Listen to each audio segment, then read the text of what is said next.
带你们感受一下养牛大户200多头牛喂牛是啥感觉。走。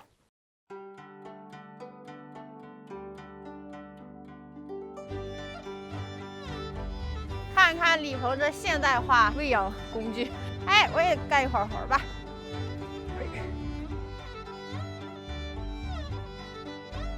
这个大牛吃这一槽子得多少钱？一天也就是20来块钱。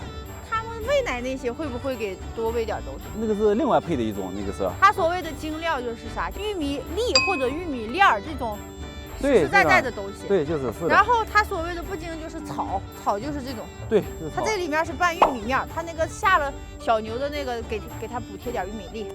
哦，这样的。打开一会儿还得合上。哎，来了。挺自觉啊，一人一格。这家伙们也能吃啊，吃那么多呀？对。哎，直接就卡上了啊？对啊。那要不卡是不是怕另一个进来？对，这进来以后打架。哦。哎。哎，这个牛个子大，但是瘦。瘦这个。瘦，就是。这个是专门拉草的，他为这些牛投入挺多。他弄的了。包括咱们脚下踩的这个土。包括牛棚，包括都是撒的土，并不是它原有这儿就是这样的，全是拉过来撒在地下。为什么呢？就是为了这种土牛睡上更暖和。你养了几年牛？05年那会儿我们就有200来头牛。你多少亩草场？一共？那有1万、3万，然后到将近4万。4万草场，200多头牛，多少只羊？有个1000来个。基本上是这么大一片，有这么点的东西哦，还有30多匹马马粪草。马粪草。你一般是不卖肉啊？你是卖活牛啊？对，一般都是活牛，就像那8、9个月的牛犊子。8、9个月能卖多少钱？品种牛也能将近1万来块钱。哦，品种牛能卖到个1万多，对啊，活牛卖到个5、6千。对，他们已经下牛犊以后，现在就是给它贴进去以后都不够。啊，你就是说一头牛。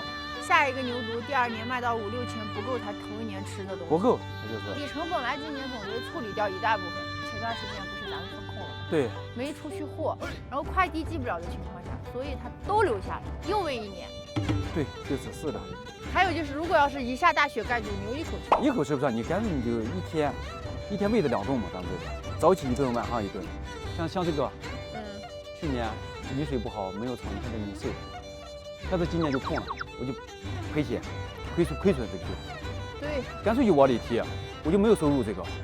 对，但你没办法，你养下来，你不能说亏钱都卖，你还想等那个转折点出来的时候。误区嘛，咱们就得靠这个生活。对，你这个跟啥似的，你就已经架在这儿了。你说你不养，你现在处理了，你就拉下基层了。对。但愿明年雨水好，这些牛都能至少给你把这处理的一半赶快处理掉。减少一些亏损。